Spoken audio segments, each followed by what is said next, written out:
দ্বিতীয় পরিচ্ছেদ নামাজ পড়ব।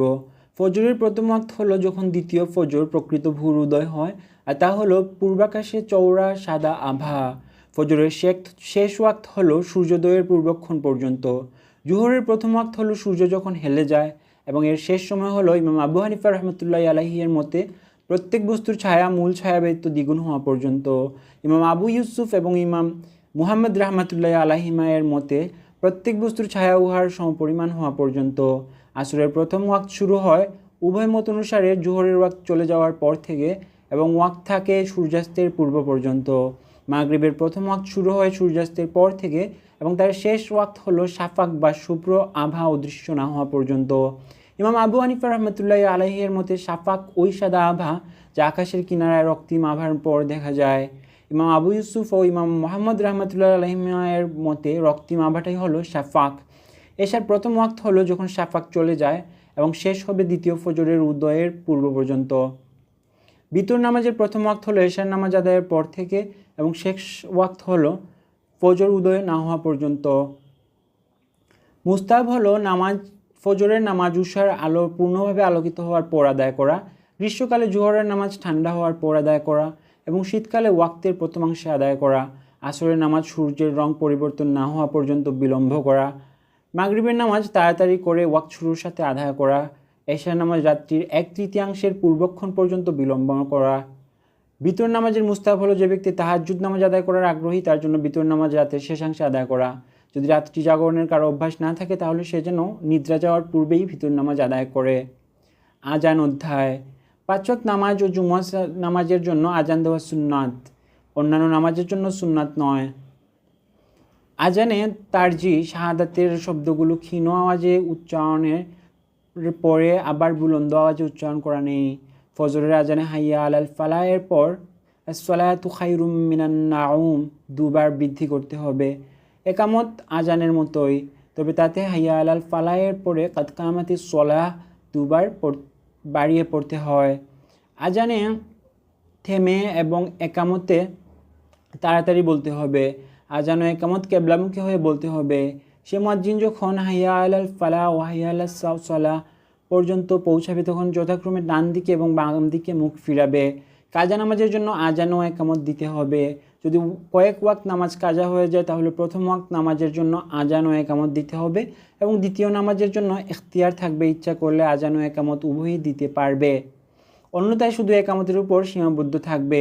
আজান ও একামত উভয়টি পবিত্র অবস্থায় দেওয়া উচিত। অজুবিহীন অবস্থায় আজান দিলেও জায়েজ হবে। বিনা অজুতে একামত দেওয়া অথবা অপবিত্র অবস্থায় একামত দেওয়া মাকরুহ। নামাজের ওয়াক্ত হওয়ার পূর্বে আজান দেওয়া যাবে না, তবে ইমাম আবু ইউসুফ রাদিয়াল্লাহু তাআলা আনহু এর মতে ওয়াক্ত হওয়ার পূর্বে ফজরের নামাজের আজান দেওয়া যাবে। নামাজের পূর্বের শর্তসমূহ। পূর্বে বর্ণিত নাপাকি ও অপবিত্রতা হতে পবিত্রতার কাজটাকে পূর্বে সেরে নেওয়া মুসল্লির উপর ওয়াজিব। ছতর আবৃত্ত করা। পুরুষের ছতর হলো নাভির নিচ থেকে হাঁটু পর্যন্ত। হাঁটু লজ্জাস্থানের অন্তর্ভুক্ত কিন্তু নাভি নয়। স্বাধীন মহিলার মুখমণ্ডল ও হাতের কবজি ব্যতীত সবই ছতর।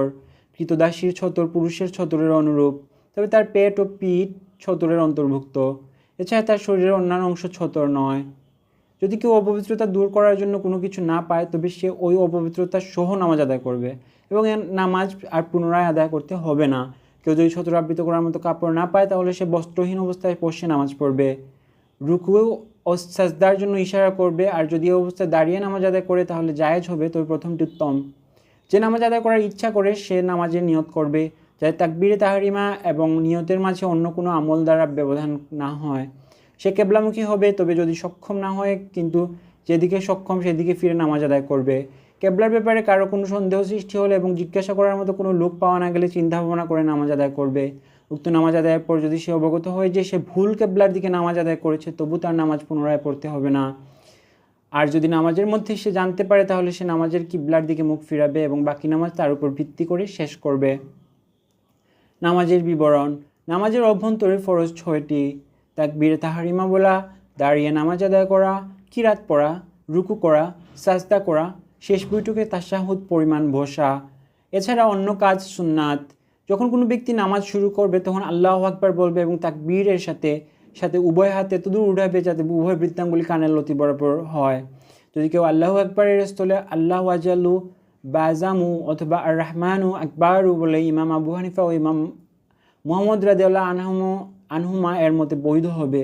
ইমাম আবু ইউসুফ রাদিয়াল্লাহু আনহু এর মতে আল্লাহু আকবার অথবা আল্লাহু আকবার অথবা আল্লাহ কাবীর ব্যতীত অন্য কিছু বলা বৈধ হবে না। অতঃপর ডান হাত বাম হাতের উপর রেখে উভয় হাতকে নাভির নিচে রাখবে। তারপর ছানা আউজুবিল্লাহ এবং বিসমিল্লাহ নিচু স্বরে পড়বে। অতঃপর সূরা ফাতিহা ও এর সাথে অন্য কোনো সূরা অথবা যে কোনো সূরা হতে 3টি আয়াত পাঠ করবে। ইমাম যখন বলা দাল্লিন তখন আমিন বলবে, তখন মুক্তাদিও আস্তে আস্তে আমিন বলবে। তারপর তাকবীর বলে রুকুতে যাবে ও উভয় হাঁটুর উপর হাত রাখবে এবং হাতের আঙুলের মাঝে ফাঁকা রাখবে। পিঠ বিছিয়ে দিবে, মাথা উঁচু করে রাখবে না এবং নিচুও করবে না। রুকুতে কমপক্ষে 3 বার সুবহান রাব্বিয়াল আযীম বলবে। অতঃপর মাথা উঠিয়ে সামি আল্লাহু লিমান হামিদা বলবে এবং মুক্তাদি রব্বানা লাকাল হামদ বলবে। অতঃপর সোজা হয়ে দাঁড়িয়ে আল্লাহু আকবার বলে সাজদা করবে। উভয় হাত ভূমিতে রাখবে, মুখমণ্ডল হাত দ্বয়ের মাঝে রাখবে এবং সাজদা করবে নাক ও কপাল দিয়ে। যদি এর কোনো একটির উপর সংক্ষিপ্ত করে তবুও ইমাম আবু হানিফা রাদিয়াল্লাহু আনহু এর মতে বৈধ হবে। সাহাবাইনের মতে কারণ ছাড়া একটির উপর করা বৈধ হবে না। কোনো ব্যক্তি যদি পাগড়ির পেঁচের উপর বা অতিরিক্ত কাপড়ের উপর সাজদা করে তা বৈধ হবে। সাজদাতে উভয় বাহু খোলা রাখবে, পেট উভয় সরু উরু থেকে দূরে রাখবে এবং পায়ের আঙুল কিবলামুখী রাখবে। সাজদায় কমপক্ষে 3 বার সুবহান রাব্বিয়াল আলা বলবে। অতঃপর তাকবীর বলে মাথা উত্তোলন করবে এবং ভালোভাবে স্থিরতার সাথে এসে তাকবীর বলে সাজদা করার পর তাকবীর বলে পায়ের পাতার উপর ভর করে সোজা হয়ে দাঁড়াবে। দাঁড়াবার সময় বসবে না এবং মাটির উপর ভর দেবে না, তবে ছানা ও আউজুবিল্লাহ পড়বে না। অতঃপর দ্বিতীয় রাকাত প্রথম রাকাতের অনুরূপ করবে। প্রথম তাকবীর ছাড়া অন্য কোনো তাকবীরের বেলায় হাত উত্তোলন করবে না। দ্বিতীয় রাকাতে দ্বিতীয় সাজদা থেকে মাথা ওঠানোর পর পা বিছিয়ে দিয়ে তার উপর বসবে। ডান পায়ের আঙুলসমূহ কিবলামুখী করে পা খাড়া করে রাখবে এবং উভয় হাত ডানের উপর রাখবে, আঙুলসমূহ বিছিয়েও রাখবে। তারপর তাশাহুদ পড়বে। তাশাহুদ হলো আত্তাহিয়াতু।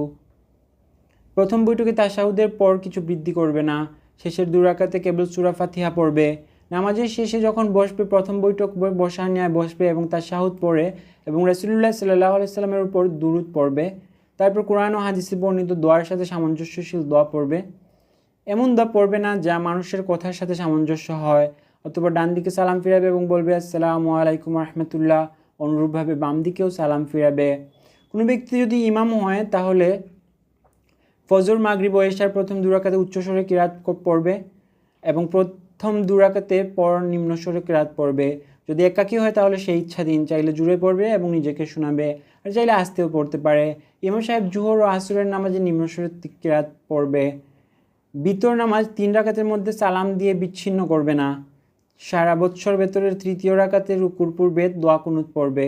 ভেতরের প্রত্যেক রাকাতে সূরা ফাতিহার সাথে অন্য একটি সূরা পড়বে। যখন দোয়া কুনুত পড়ার ইচ্ছা করবে তখন তাকবীর বলে উভয় হাত উত্তোলন করবে এবং দোয়া কুনুত পড়বে।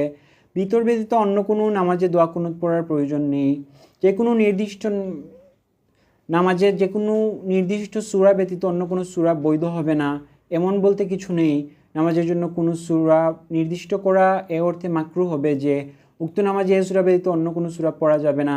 ইমাম আবু হানিফা রাদিয়াল্লাহু আনহু এর মতে নামাজ সহিহ হওয়ার জন্য কমপক্ষে এতটুকু কোরআন পড়তে হবে যাকে কোরআন বলে গণ্য করা যায়।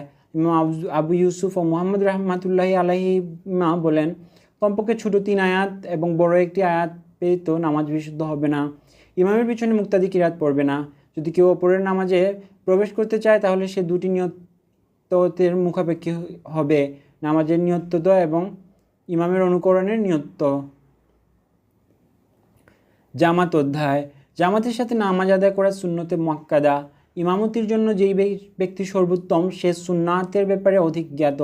এক্ষেত্রে সবাই সমান হলে তাদের মধ্যে যে সর্বাধিক বিশুদ্ধ তিলাওয়াতকারী, এতে সমান হলে যিনি পরহেজগার ব্যক্তি, এতেও সমান হলে যিনি সর্বাধিক বয়স্ক ব্যক্তি।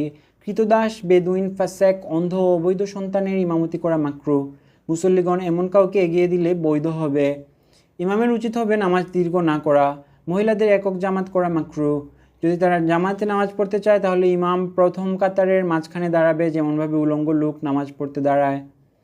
একজন মুক্তাদি নিয়ে নামাজ পড়লে তাকে ডান পাশে দাঁড় করাবে, 2 জন হলে তাদের সামনে দাঁড়াবে। পুরুষের জন্য মহিলা ও প্রাপ্তবয়স্কদের পিছনে ইক্তেদা করা বৈধ নয়। জামাতে নামাজের জন্য প্রথম পুরুষ, তারপর প্রাপ্তবয়স্ক ছেলেরা, অতঃপর হিজড়ারা, অতঃপর মহিলারা দাঁড়াবে। যদি কোনো পুরুষের পাশে মহিলা দাঁড়ায় এবং উভয়ে একই নামাজে অংশীদার হয় তাহলে পুরুষের নামাজ বিনষ্ট হয়ে যাবে। মহিলাদের জন্য নামাজের জামায়াতে হাজির হওয়া মাকরুহ। ইমাম আবু হানিফা রহমাতুল্লাহি আলাইহি এর মতে ফজর, মাগরিব ও এশার জামাতে বৃদ্ধা মহিলার জন্য হাজির হওয়া দূষণীয় নয়। ইমাম আবু ইউসুফ ও মুহাম্মদ রহমাতুল্লাহি আলাইহিমের মতে বৃদ্ধ মহিলাদের সকল নামাজের জামাতে উপস্থিত হওয়া বৈধ। বহুমূত্র রোগীর পিছনে পাক ব্যক্তি নামাজ পড়বে না এবং মুস্তাহাজা মহিলাদের পিছনে পবিত্র মহিলারা। কোরআন পাঠকারী ব্যক্তি কোরআন পাঠে অক্ষম ব্যক্তির পিছনে, কাপড় পরিহিত ব্যক্তি বিবস্ত্র ব্যক্তির পিছনে নামাজ পড়বে না। তায়াম্মুমকারী, অজুকারীর এবং মুজামাসেককারী পা ধৌতকারীর ইমামতি করা বৈধ। দাঁড়ানো ব্যক্তি বসা ব্যক্তির পিছনে নামাজ আদায় করতে পারে। রুকু সাজদাকারী ব্যক্তি ইশারায় নামাজ আদায়কারী ব্যক্তির পিছনে নামাজ পড়বে না। ফরজ আদায়কারী নফল আদায়কারীর পিছনে এবং এক ফরজ আদায়কারী ভিন্ন ফরজ আদায়কারীর পিছনে ইক্তেদা করবে না। কেউ যদি ইমামের পিছনে ইক্তেদা করে নামাজ পড়ার পর জেনে যায় যে ইমাম অজুবিহীন ছিল তাহলে সে নামাজ পুনরায় পড়ে নেবে। মুসল্লির জন্য মাকরুহ হলো স্বীয় কাপড় বা তার শরীরের সঙ্গে অহেতুক কর্ম করা এবং পাথর কোনা সরানো। তবে তার উপরে সাজদা করা অসম্ভব হলে একবার সরাতে পারে। আঙুল ফুটাবে না। আঙুলের মধ্যে প্রবেশ করিয়ে জালের আকৃতি বানাবে না। কোমরে হাত রাখবে না। গলার দুপাশে কাপড় ঝুলিয়ে রাখবে না এবং কাপড় গুছাবে না। পুরুষ চুল বেঁধে রাখবে না। ডান ও বাম দিকে তাকাবে না। কুকুরের বসার ন্যায় বসবে না। মুখ বা হাত দিয়ে সালামের উত্তর দিবে না। ওজর ব্যতীত চার জানু হয়ে বসবে না। পানাহার করবে না। নামাজি ব্যক্তির অজু ভেঙে গেলে সে যদি ইমাম না হয় তাহলে নামাজ ছেড়ে অজু করে আসবে এবং তার পূর্বের নামাজের উপর ভিত্তি করে নামাজ শেষ করবে। আর যদি ইমাম হয় অন্য কাউকে প্রতিনিধি বানিয়ে অজু করে উক্ত নামাজের উপর ভিত্তি করে অবশিষ্ট নামাজ পড়বে যতক্ষণ না সে কথাবার্তা বলবে। তবে নতুনভাবে নামাজ আদায় করা উত্তম। যদি কেউ নামাজ ঘুমিয়ে পড়ে এবং তথায় স্বপ্নদোষ হয় অথবা পাগল হয়ে যায় অথবা বেহুশ হয়ে যায় অথবা অট্টহাসি দেয় তাহলে নতুনভাবে অজু করে পুনরায় নামাজ শুরু করতে হবে। নামাজি যদি নামাজে ভুলবশত বা ইচ্ছা করে কথা বলে তার নামাজ বাতিল হয়ে যাবে। যদি কেউ তাশাহুদ পরিমাণ বসার পর অজু নষ্ট হয় তাহলে অজু করে এসে সালাম ফিরাবে। যদি কেউ তাশাহুদ পরিমাণ বসার পরে অবস্থায় ইচ্ছা করে অজু নষ্ট করে বা কথা বলে নামাজের পরিপন্থী কোনো কাজ করে তাহলে নামাজ পূর্ণ হয়ে যাবে। তায়াম্মুমকারী নামাজের মধ্যে পানি দেখলে নামাজ বাতিল হয়ে যাবে। যদি তায়াম্মুমকারী তাশাহুদ পরিমাণ বসার পর পানি দেখে অথবা মুজামাসেককারী মুদ্দত শেষ হয়ে যায় বা সামান্য কাজের সাথে মোজা খুলে ফেলে অথবা কোনো মূর্খ ব্যক্তি সূরা শিখে ফেলে অথবা কোনো নগ্ন ব্যক্তি বস্ত্র লাভ করে অথবা ইশারায় নামাজ আদায়কারী ব্যক্তি রুকু সাজদায় সক্ষম হয় অথবা যদি স্মরণ হয় যে তার পূর্বের নামাজ কাজা হয়েছে অথবা কারি ইমামের অজু নষ্ট হওয়ার পর উম্মিকে স্থলাভিষিক্ত বানায় অথবা ফজরের নামাজে সূর্য উদয় হয়ে যায় অথবা জুমার নামাজে আসরের ওয়াক্ত প্রবেশ করে। নামাজি ব্যান্ডেজের উপর মাসেককারী হলে ক্ষত শুকিয়ে যদি ব্যান্ডেজ পড়ে যায় অথবা মুস্তাহাজা মহিলা ইস্তিহাজা যুক্ত হয়। এসব ক্ষেত্রে ইমাম আবু হানিফা রহমাতুল্লাহি আলাইহির মতে নামাজ বাতিল হয়ে যাবে। আবু ইউসুফ ও মুহাম্মদ রহমাতুল্লাহি আলাইহিমা বলেন তাদের নামাজ পূর্ণ হয়ে যাবে। কাজা নামাজ অধ্যায়। কারণ নামাজ ছুটে গেলে স্মরণ হওয়া মাত্র তা আদায় করে নিবে।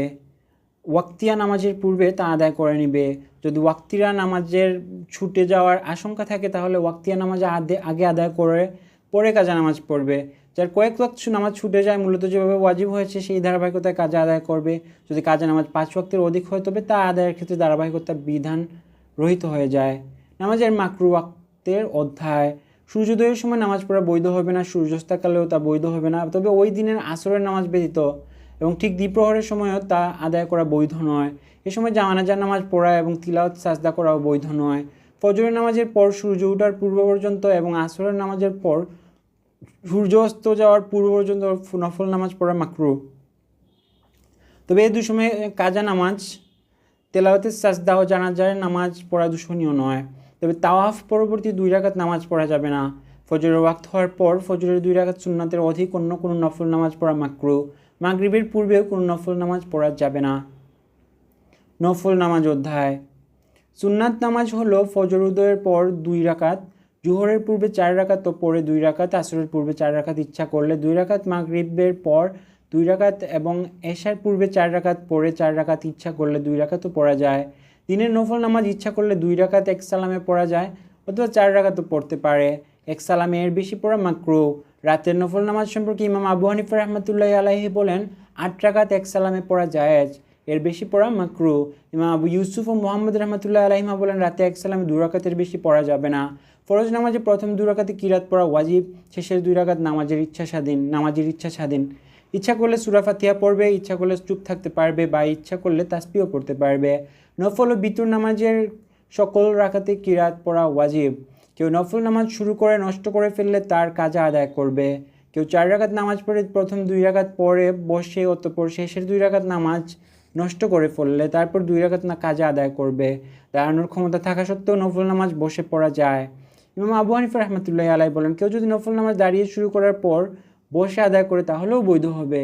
সাহেব আইন বলেন, অপারগতা ব্যতীত বৈধ হবে না। কেউ শহরের বাইরে থাকলে নিজ বাহন যেদিকে যায় সেদিকে ফিরে ইশারায় নামাজ আদায় করবে। সাহু সাজদা অধ্যায়। নামাজে কম বেশির ক্ষেত্রে সাহু ভুল করার কারণে সাজদা দেওয়া ওয়াজিব। সালামের পর 2 বার সাজদা করবে, অতঃপর তাশাহুদ পরে সালাম ফিরাবে। সাহু সাজদা তখন ওয়াজিব হবে যখন নামাজি তার নামাজের মধ্যে এমন কোনো কাজ বৃদ্ধি করবে যা নামাজ জাতীয় কাজ অথচ নামাজের অন্তর্ভুক্ত নয়, অথবা কোনো ওয়াজিব কাজ ছেড়ে দিবে, বা সূরা ফাতিহা, দোয়া, কুনুত, তাশাহুদ বা 2 ঈদের নামাজের তাকবীর সমূহ ছেড়ে দিবে, অথবা ইমাম নিম্নস্বরে কেরাতের স্থলে উচ্চস্বরে এবং উচ্চস্বরের স্থলে নিম্নস্বরে পড়ে। ইমামের ভুলের কারণে মুক্তাদির উপরেও সাজদায় সাহু ওয়াজিব হয়। মুক্তাদি ভুল করলে ইমামের উপরে সাহু সাজদা ওয়াজিব নয় এবং মুক্তাদির উপরে ওয়াজিব নয়। যদি কেউ ভুলক্রমে প্রথম বৈঠকে না বসে দাঁড়াতে শুরু করে, তবে বসার নিকটবর্তী অবস্থায় যদি স্মরণ হয় তাহলে সে বসে যাবে এবং তাশাহুদ পড়বে। আর যদি সে দাঁড়ানোর নিকটবর্তী হয়ে যায় তাহলে বসার দিকে ফিরবে না এবং শেষে সাহু সাজদা করবে। যদি কেউ ভুলক্রমে শেষ বৈঠকে ভুলে গিয়ে পঞ্চম রাকাতের জন্য দাঁড়িয়ে যায় তাহলে সাজদা না করা পর্যন্ত বসে যাবে, পঞ্চম রাকাত বাতিল করবে এবং সাজদায় সাহু করবে। পঞ্চম রাকাতকে যদি সাজদা দ্বারা আবদ্ধ করে তাহলে তার ফরজ বাতিল হয়ে উক্ত নামাজ নফলে পরিণত হবে। এক্ষেত্রে তার জন্য করণীয় ষষ্ঠ রাকাতকে মিলানো। যদি কেউ চতুর্থ রাকাতে বসে এবং প্রথম বৈঠক মনে করে সালাম না ফিরে দাঁড়িয়ে যায় তাহলে পঞ্চম রাকাত সাজদা না করা পর্যন্ত বসে যাবে এবং সালাম ফিরিয়ে সাজদায় সাহু করবে। আর যদি পঞ্চম রাকাত সাজদা দ্বারা আবদ্ধ করে নেয় তাহলে তার আরও 1 রাকাত মিলাবে। এক্ষেত্রে তার ফরজ নামাজ পূর্ণ হবে এবং অবশিষ্ট শেষ 2 রাকাত নফল নামাজ হিসেবে পরিগণিত হবে। যদি কেউ তার আদায়কৃত নামাজে সন্দেহ পোষণ করে যে সে কি 3 রাকাত পড়েছে না 4 রাকাত, এ ধরনের সন্দেহ তার এই প্রথমবার হয় তাহলে সে নামাজ পুনরায় শুরু করবে। আর যদি এ ধরনের সন্দেহ তার ক্ষেত্রে প্রায়ই হয়ে থাকে তাহলে সে তার প্রবল ধারণার উপর ভিত্তি করে নামাজ আদায় করবে। আর যদি তার ধারণা না থাকে তবে বিশ্বাসের উপর ভিত্তি করে নামাজ আদায় করবে। রুগ্ন ব্যক্তির নামাজ অধ্যায়। রুগ্ন ব্যক্তি দাঁড়াতে অক্ষম হলে বসে রুকু সাজদা সহকারে নামাজ আদায় করবে। রুকু এবং সাজদা করতে অক্ষম হলে ইশারায় নামাজ আদায় করবে। সাজদার সময় রুকু হতে বেশি নিচু হবে। সাজদা করার জন্য কোনো বস্তু তার চেহারার দিকে উঁচু করবে না। যদি বসতে সক্ষম না হয় তাহলে চিত হয়ে শুবে এবং উভয় পা কিবলামুখী রাখবে, অতঃপর ইশারায় রুকু ও সাজদা করবে। যদি কাত হয়ে শুয়ে এবং তার মুখমণ্ডল কিবলার দিকে থাকে এবং ইশারায় নামাজ পড়ে তাহলেও বৈধ হবে। যদি মাথা দিয়ে ইশারা করতে অক্ষম হয় তাহলে নামাজ বিলম্বিত করবে। 2 চক্ষু, ব্রু এবং অন্তর দ্বারা ইশারা করবে না। যদি কেউ দাঁড়াতে সক্ষম কিন্তু রুকু ও সাজদা করতে অক্ষম তাহলে তার জন্য দাঁড়ানো জরুরি নয়, তার জন্য বসে ইশারায় নামাজ পড়া বৈধ। যদি কোনো সুস্থ ব্যক্তি নামাজের কিছু অংশ দাঁড়িয়ে পড়ে অতঃপর অসুস্থ হয়ে পড়ে তাহলে বসে রুকু সাজদা করে নামাজ আদায় করবে। রুকু সাজদার ক্ষমতা না রাখলে ইশারার মাধ্যমে আদায় করবে, অথবা বসার ক্ষমতা না রাখলে চিত হয়ে আদায় করবে। যে ব্যক্তি অসুস্থতার কারণে বসে নামাজ আদায় করেছিল কিন্তু নামাজের ভিতরে যদি সুস্থ হয়ে যায় তাহলে বাকি নামাজ দাঁড়িয়ে আদায় করবে। কেউ যদি তার কিছু অংশ নামাজ ইশারায় আদায় করার পর রুকু সাজদা করতে সক্ষম হয় তাহলে নতুনভাবে নামাজ আদায় করতে হবে। যদি কেউ 5 বা এর কম নামাজের সময় পরিমাণ অজ্ঞান থাকে, জ্ঞান ফেরার পর উক্ত নামাজ কাজে আদায় করবে।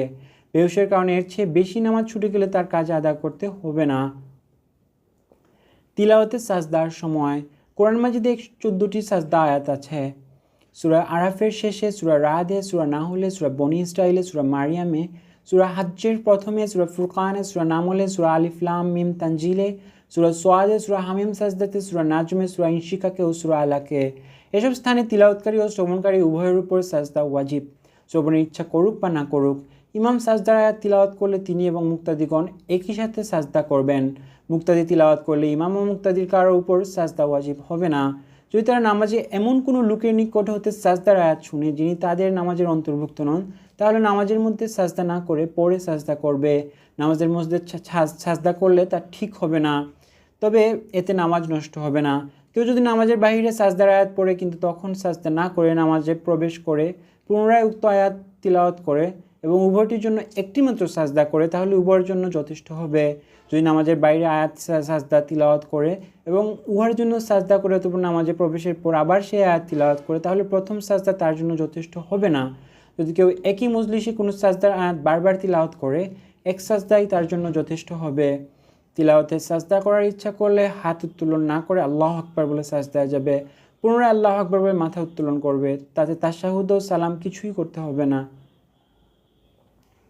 মুসাফিরের নামাজ অধ্যায়। যে সফরের কারণে শরীয়তের বিধানবলী পরিবর্তন হয় তা হলো মানুষ এমন স্থানে যাওয়ার ইচ্ছা পোষণ করে যে স্থান এবং নিজের মধ্যে উট চলার বা পদব্রজে 3 দিনের দূরত্ব হয়। এ দূরত্ব জলপথে ভ্রমণের ক্ষেত্রে পরিগণিত হবে না।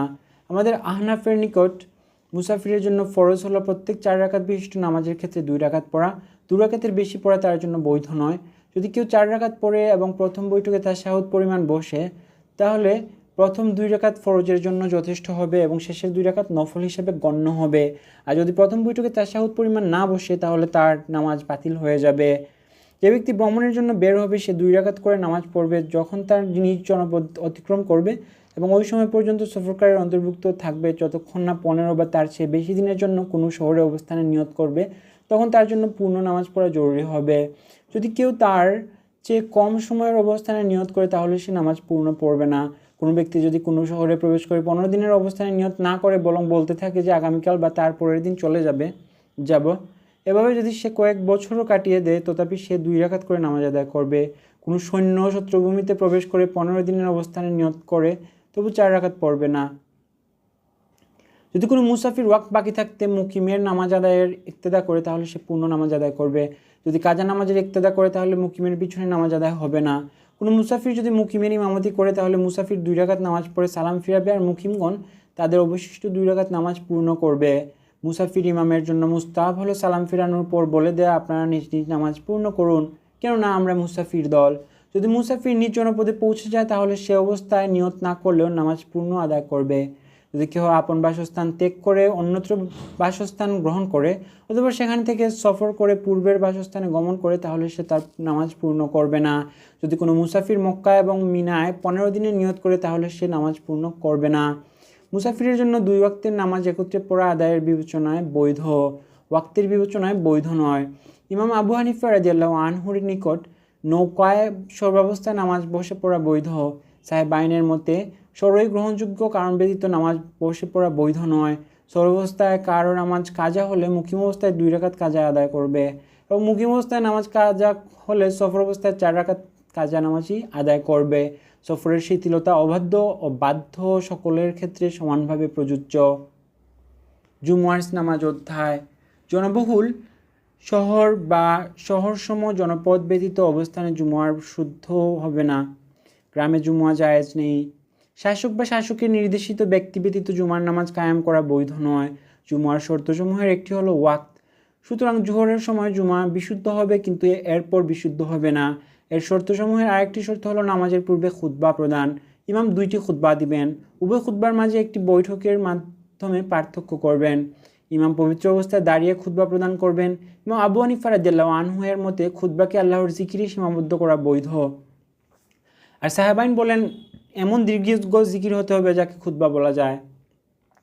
যদি কেউ বসে বা পবিত্র অবস্থায় খুতবা প্রদান করে তা জায়েজ হবে তবে মাকরুহ হবে। জুমার জন্য একটি শর্ত হলো জামাত।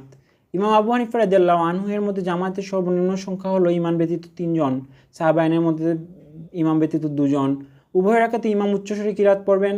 উভয় রাকাতের জন্য নির্দিষ্ট কোনো সূরা নেই। মুসাফির, মহিলা, অসুস্থ ব্যক্তি, নাবালেগ, কৃতদাস এবং অন্ধের উপর জুমা ওয়াজিব নয়। তবে তারা যদি উপস্থিত হয়ে মানুষের সাথে নামাজ আদায় করে তাহলে জোহরের ফরজের জন্য যথেষ্ট হবে। কৃতদাস, মুসাফির ও অসুস্থ ব্যক্তির জন্য জুমুয়ার ইমামতি করা জায়েজ।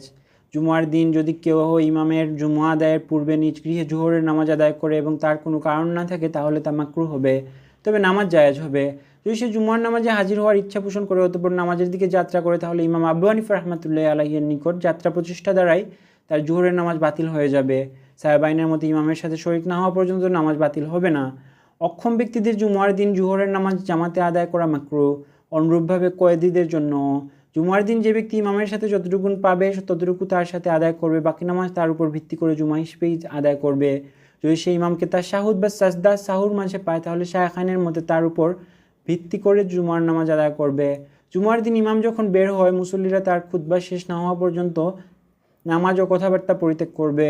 সাহেবাইন বলেন, খুতবা শুরু না হওয়া পর্যন্ত কথা বলা দূষণীয় নয়। মুয়াজ্জিন জুমার প্রথম আজান দিলে মানুষ ক্রয় বিক্রয় পরিহার করবে এবং জুমার জন্য রওনা হবে। ইমাম যখন মিম্বরে বসবেন তখন মুয়াজ্জিন মিম্বরের বরাবর সামনে দাঁড়িয়ে আজান দিবেন। অতঃপর ইমাম খুতবা দিবেন এবং খুতবা শেষ করে নামাজ আদায় করবেন। 2 ঈদের নামাজ অধ্যায়। ঈদুল ফিতরের দিন মুস্তাহাব হলো ঈদগাহে যাওয়ার পূর্বে কিছু খাওয়া এবং গোসল করে আতর ও সুন্দর পোশাক পরিধান করে ঈদগাহে রওনা হওয়া। ইমাম আবু হানিফা রাহিমাহুল্লাহের মতে ঈদগাহে পথে তাকবীর বলবে না, সাহাবাইনের মতে তাকবীর বলবে। ঈদের নামাজের পূর্বে কোনো নফল নামাজ পড়বে না। সূর্য উপরে ওঠার পর যখন নামাজ পড়া যায় তখন থেকে ঈদের নামাজের ওয়াক্ত শুরু হয় এবং সূর্য হেলে যাওয়া পর্যন্ত ওয়াক্ত বলবৎ থাকে। সূর্য হেলে গেলে তার ওয়াক্ত শেষ হয়। ইমাম মুসল্লিগণকে নিয়ে 2 রাকাত নামাজ আদায় করবেন। প্রথম রাকাতে তাকবীরে তাহরিমা বলার পর আরও 3টি তাকবীর বলবেন। পরে সূরা ফাতিহা এবং এর সাথে অন্য একটি সূরা পড়বেন, অতঃপর তাকবীর বলে রুকু করবেন। দ্বিতীয় রাকাত কিরাত দিয়ে শুরু করবেন, কিরাত সমাপ্ত হওয়ার পর 3বার তাকবীর বলবেন, চতুর্থ তাকবীর বলে রুকুতে যাবেন। উভয়দের তাকবীরগুলোতে হাত উত্তোলন করতে হবে। নামাজের পর খুতবা দিবেন। সেই খুতবায় মানুষকে সাদকাতুল ফিতরের বিধান সম্পর্কে শিক্ষা দিবেন। কোনো ব্যক্তির ইমামের সাথে ঈদের নামাজ ছুটে গেলে তার কাজা পড়বে না। ঈদের চাঁদ যদি মানুষের দৃষ্টি থেকে লুকায়িত থাকে, সূর্য হেলে যাওয়ার পর ইমামের নিকটে এসে কিছু লোক নতুন চাঁদ দেখার সাক্ষ্য দেয়, তাহলে পরদিন ঈদের নামাজ পড়তে হবে। যদি এমন কোনো বিশেষ কারণ সৃষ্টি হয় যা দ্বিতীয় দিন মানুষকে নামাজ হতে বিরত রাখে, তাহলে পরবর্তীতে আর ঈদের নামাজ পড়বে না। ঈদুল আজহার দিন মুস্তাহাব হলো গোসল করা, সুগন্ধি ব্যবহার করা, ঈদের নামাজ সমাপ্ত না হওয়া পর্যন্ত দেরিতে আহার করা, তাকবীর দিতে দিতে ঈদগাহের উদ্দেশ্যে ছুটে যাওয়া। ঈদুল ফিতরের ন্যায় ঈদুল আজহার নামাজ 2 রাকাত পড়তে হবে। নামাজের পর খুতবা দিতে হবে এবং সে খুতবায় মানুষের কুরবানি এবং তাকবীরে তাশরিফ সংক্রান্ত মাসাইল শিক্ষা দিতে হবে। যদি এমন কোনো কারণ সৃষ্টি হয় বা মানুষকে নামাজ পড়তে বাধা প্রদান করে, তাহলে পরবর্তী দিন নামাজ আদায় করবে। এরপর আর ঈদের নামাজ আদায় করবে না। আরাফার দিনে ফজরের পর হতে তাকবীরে তাশরিক শুরু হবে। আর এর শেষ সময় হলো ইমাম আবু হানিফা রাদিয়াল্লাহু আনহুর মধ্যে কুরবানির দিনের 12 জিলহজ আসর নামাজের পর পর্যন্ত, আর সাহাবাইনের মধ্যে তাকবীরে তাশরিকের শেষ দিনের আসর পর্যন্ত। তাকবীরে তাশরিক ফরজ নামাজসমূহের পরপরই পাঠ করতে হয়। এটা হলো আল্লাহু আকবার, আল্লাহু আকবার, লা ইলাহা ইল্লাল্লাহ, আল্লাহু আকবার, আল্লাহু আকবার, ওয়ালিল্লাহিল হামদ। সূর্যগ্রহণের নামাজ অধ্যায়। সূর্যগ্রহণ হলে ইমাম মানুষদের নিয়ে নফল নামাজের ন্যায় 2 রাকাত নামাজ পড়বেন। প্রত্যেক রাকাতে রুকু হবে একটি এবং উভয় রাকাতে ইমাম দীর্ঘ কিরাত পড়বেন। ইমাম আবু হানিফা রাদিয়াল্লাহু তাআলা আনহুর মতে কিরাত আস্তে পড়বেন, সাহাবাইনের মতে উচ্চস্বরে পড়বেন। সূর্য আলোকিত না হওয়া পর্যন্ত দোয়া করবেন। যে ইমাম জুমার নামাজ পড়ান সেই ইমামই এ নামাজে মানুষ ইমামতি করবেন। ইমাম অনুপস্থিত থাকলে লোকজন একা পড়বে। চন্দ্রগ্রহণের নামাজে কোনো জামাত নেই, প্রত্যেককে নিজে নিজে নামাজ পড়বে। সূর্যগ্রহণের নামাজের খুতবা নেই। বৃষ্টি প্রার্থনার নামাজ অধ্যায়। ইমাম আবু হানিফা রাদিয়াল্লাহু আনহু বলেন, বৃষ্টি প্রার্থনার জন্য নামাজ জামাত সহকারে আদায় করার কোনো বিধান নেই, তবে যদি মানুষ একাকী পড়ে বৈধ হবে। ইস্তিসকা মূলত দোয়া ও ক্ষমা প্রার্থনা করা। ইমাম আবু ইউসুফ ও মুহাম্মদ রহমতুল্লাহ আলাইহি বলেন, ইমাম 2 রাকাত নামাজ পড়বেন এবং উভয় রাকাতে উচ্চস্বরে কিরাত পড়বেন, অতঃপর খুতবা পড়বেন এবং কিবলামুখী হয়ে দোয়া করবেন। ইমাম তার চাদর উল্টিয়ে ফেলবেন, কিন্তু মুক্তাদিগণ তাদের চাদর উল্টাবে না। ইস্তিসকার নামাজ যে জিম্মিরা উপস্থিত হবে না। তারাবি নামাজ অধ্যায়। রমজান মাসে এশার নামাজের পর সকল মানুষ একত্রিত হওয়া মুস্তাহাব। ইমাম তাদেরকে নিয়ে 5 তারাবি নামাজ পড়বেন। প্রতি তারাবিতে 2 বার সালাম ফিরাবেন। 2 তারাবির মাঝে 1 তারাবির সমান বসতে হবে। অতঃপর জামায়াতের সাথে বিতর নামাজ আদায় করবে। রমজান মাস ছাড়া অন্য কোনো মাসে বিতরের নামাজ জামায়াতে আদায় করবে না। ভয়কালীন নামাজ অধ্যায়। ভয় প্রবল হলে ইমাম লোকজনকে 2 ভাগে বিভক্ত করবেন। একদল শত্রুর দিকে থাকবে আর অন্য দল ইমামের পিছনে থাকবে। ইমাম এর দল নিয়ে 2 সাজদায় 1 রাকাত নামাজ পড়বেন। যখন দ্বিতীয় সাজদা হতে মাথা উত্তোলন করবেন তখন এ দল শত্রুর সম্মুখে যাবে এবং ওই দলটি আসবে। ইমাম তাদের 2 সাজদায় 1 রাকাত নামাজ আদায় করবেন এবং তাশাহুদ পড়বেন এবং সালাম ফিরাবেন, কিন্তু তারা সালাম না ফিরে শত্রুর সম্মুখে চলে যাবে এবং প্রথম দলটি ফিরে এসে 1 রাকাত 2 সাজদার মাধ্যমে একা একা কিরাত ব্যতীত আদায় করবে এবং তাশাহুদ পড়ে সালাম ফিরাবে, অতঃপর শত্রুর সম্মুখে যাবে। দ্বিতীয় দলটি এসে 2 সাজদার মাধ্যমে কিরাত সহকারে 1 রাকাত নামাজ পড়বে এবং তাশাহুদ পড়ে সালাম ফিরাবে। ইমাম যদি মুকিম হন তাহলে প্রথম দল নিয়ে 2 রাকাত নামাজ পড়বেন আর দ্বিতীয় দলকে নিয়ে 2 রাকাত পড়বেন। মাগরিবের নামাজ প্রথম দল নিয়ে 2 রাকাত এবং দ্বিতীয় দল নিয়ে 1 রাকাত পড়বেন। নামাজরত অবস্থায় তারা যুদ্ধে লিপ্ত হবে না। সংঘর্ষে লিপ্ত হলে নামাজ বিনষ্ট হয়ে যাবে। ভয় আরও তীব্র হলে আরোহী অবস্থায় ইশারার মাধ্যমে রুকু সাজদা করবে। কিবলামুখী হওয়া সম্ভব না হলে যেদিকে সম্ভব সেদিকেই ফিরে নামাজ আদায় করবে। জানাজা অধ্যায়। মানুষ মৃত্যুর নিকটবর্তী হলে তাকে ডান পাশে কেবলামুখী করে শোয়াবে এবং তাকে কালেমা শাহাদাতের তালকিন দিবে। যখন মৃত্যুবরণ করবে তখন তার দাড়ি বেঁধে দিবে এবং তার উভয়ের চক্ষু বন্ধ করে দিবে। তাকে গোসল দেওয়ার সময় একটি খাটের উপর রাখবে এবং তার লজ্জাস্থানের উপর একখণ্ড কাপড় রেখে তার শরীর হতে সমস্ত কাপড় খুলে নেবে। তাকে অজু করাবে কিন্তু কুলি করাবে না এবং নাকে পানি দিবে না। অতঃপর সমস্ত শরীরে পানি ঢেলে দিবে এবং তার খাটটিকে বেজুর সংখ্যায় আগরবাতি প্রজ্বলিত করার দ্বারা সুগন্ধযুক্ত করবে। বড়ই পাতা বা উষুনি ঘাস দিয়ে পানি ফুটাবে। এসব পাওয়া না গেলে স্বচ্ছ পানি হলেই চলবে। অতঃপর খিতমিয়ে ফুল মিশ্রিত সিদ্ধ পানি দিয়ে তার মাথা ও দাড়ি ধৌত করবে। এবার বাম পাশে শোয়াবে এবং বড়ই পাতা মিশ্রিত সিদ্ধ পানি দিয়ে এমনভাবে ধৌত করবে যাতে মৃত ব্যক্তির নিচ পর্যন্ত পানি পৌঁছে। অতঃপর মৃত ব্যক্তির ডান পাশ করে শোয়াবে এবং পানি দিয়ে এমনভাবে ধৌত করবে যাতে তার নিচ পর্যন্ত পানি পৌঁছে। তারপর তাকে নিজের দিকে একটু হেলান দেওয়াবে এবং হালকাভাবে তার পেট মাসাজ করবে। যদি তার পেট থেকে কোনো কিছু বের হয় তাহলে ধুয়ে ফেলবে। পুনরায় আর গোসল দিতে হবে না। অতঃপর কাপড় দিয়ে শরীর মুছে কাফন পরাবে। তার মাথায় ও দাড়িতে সুগন্ধি এবং সাজদার স্থান সমূহে কর্পূর লাগাবে। পুরুষের ক্ষেত্রে সুন্নাত হলো ইজার, কুর্তা ও লেফাফায় 3 কাপড়ে কাফন পরানো। যদি 2 কাপড়ে সীমাবদ্ধ রাখে তবুও বৈধ হবে। তখন তাকে লেফাফা পরানো ইচ্ছা করবে তখন বাম দিকে থেকে শুরু করবে, তারপর ডান দিক থেকে। কাফন খুলে যাওয়ার ভয় থাকলে বেঁধে দিবে। মহিলাদের কাফন পরাতে হয় 5 কাপড়ে। ইজার, কামিজ, উড়না, সিনাবন্ধ যা দ্বারা স্তনোদয় বাঁধা হয় এবং চাদর। যদি 3 কাপড়ে সংক্ষিপ্ত করা হয় বৈধ হবে। উড়না থাকবে কামিজের উপরে, লেফাফার নিচে। মহিলাদের চুল তাদের বক্ষের উপর রাখতে হবে। মৃত ব্যক্তির চুল দাড়ি আঁচড়াবে না এবং নখ ও চুল কাটবে না। কাফন পরানোর পূর্বে কাফনের কাপড়গুলোকে বেজুর সংখ্যায় সুগন্ধি ধুনি দিবে। কাফন শেষে হলে জানাজার নামাজ পড়বে। জানাজা নামাজে ইমামতির জন্য সবচেয়ে উপযুক্ত ব্যক্তি হলো শাসক, যদি তিনি উপস্থিত থাকেন। যদি তিনি উপস্থিত না থাকেন তাহলে মহল্লার ইমামকে অগ্রাধিকার দেওয়া মুস্তাহাব। অতঃপর মৃতের অভিভাবক। যদি অভিভাবক এবং শাসক ব্যতীত কেউ নামাজ পড়ায় তাহলে অভিভাবক পুনরায় নামাজ পড়াতে পারে। যদি অভিভাবক নিজে জানাজার নামাজ পড়ে ফেলে তারপর আর কারোর জন্য জানাজার নামাজ পড়া বৈধ নয়। যদি কাউকে জানাজার নামাজ না পড়িয়ে দাফন করা হয় তাহলে 3 দিন পর্যন্ত তার কবরের উপর জানাজার নামাজ পড়া বৈধ। এরপর নামাজ পড়া যাবে না। জানাজার নামাজ পড়ার সময় ইমাম লাশের সিনা বরাবর দাঁড়াবে। জানাজার নামাজের নিয়ম হলো প্রথমে আল্লাহু আকবার বলে হাত পাতবে ও সানা পড়বে। অতঃপর দ্বিতীয় তাকবীর বলে নবী সাল্লাল্লাহু আলাইহি ওয়াসাল্লামের উপর দরুদ পড়বে। এরপর তৃতীয় তাকবীর বলে নিজের জন্য, মৃত ব্যক্তির জন্য এবং সকল মুসলমানের জন্য দোয়া করবে। অতঃপর চতুর্থ তাকবীর বলে সালাম ফিরাবে। প্রথম তাকবীর ব্যতীত অন্য তাকবীরগুলোতে হাত উঠাবে না। যে মসজিদে জামাত হয় সে মসজিদের অভ্যন্তরে জানাজা নামাজ পড়া যাবে না। খাটের উপর লাশ উঠানোর পর উহার 4 পা ধরবে এবং না দৌড়ে দ্রুত হাঁটবে। কবরে পৌঁছার পর কাঁধ থেকে খাট নামানোর পূর্বে অন্যদের জন্য বসা মাকরু। কবর খনন করে লহদ করে দেওয়া হবে। মৃত ব্যক্তিকে কেবলার দিক করে কবরে নামাবে। কবরে রাখার সময় যারা রাখবে তারা বিসমিল্লাহি ওয়ালা মিল্লাতি রাসূলিল্লাহ দোয়াটি পড়বে। মৃত ব্যক্তিকে কেবলামুখী করে শোয়াবে এবং গিগরাগুলো খুলে দিবে। কবরের উপর কাঁচা ইটগুলো সমান করে বসিয়ে দিবে। কবরের উপরে পাকা ইট বা কাঠ দেওয়া মাকরু। বাঁশ দেওয়াতে কোনো দোষ নেই। তারপর তার উপর মাটি ঢেলে দিতে হবে এবং কবরকে উঠের পিঠের ন্যায় করে দিতে হবে। 4 কোনা করা যাবে না। জন্মের পর কান্না করলে, শব্দ করার পর মারা গেলে তার নাম রাখতে হবে। গোসল দিতে হবে এবং জানাজা পড়াতে হবে। কোনো শব্দ না করলে তাকে 1 টুকরা কাপড়ে জড়িয়ে দাফন করতে হবে। জানাজা পড়তে হবে না। শহীদ অধ্যায়। শহীদ ওই ব্যক্তি যাকে মুশরিকগণ হত্যা করে অথবা যুদ্ধের ময়দানে জখমের চিহ্ন সহ মৃত পাওয়া যায় অথবা তাকে মুসলমানগণ অন্যায়বশত হত্যা করে এবং তার হত্যার কারণে কারো উপর রক্তপণ ওয়াজিব হয় না। শহীদকে কাফন পড়াতে হবে, তার জানাজা নামাজ পড়া হবে, কিন্তু তাকে গোসল দেওয়া যাবে না। তবে যার উপর গোসল ফরজ এমন কেউ শহীদ হলে ইমাম আবু হানিফা রাহমাতুল্লাহি আলাইহির মতে গোসল দিতে হবে। অনুরূপভাবে অপ্রাপ্তবয়স্ক কেউ শহীদ হলে তাকেও গোসল দিতে হবে। সাহাবাইনের মতে দুজনের কাউকে গোসল দিতে হবে না। শহীদের রক্ত ধৌত করা যাবে না এবং তার পোশাকও খোলা যাবে না।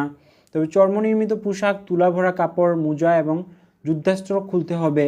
মুরতাজ ব্যক্তিকে গোসল দিতে হবে।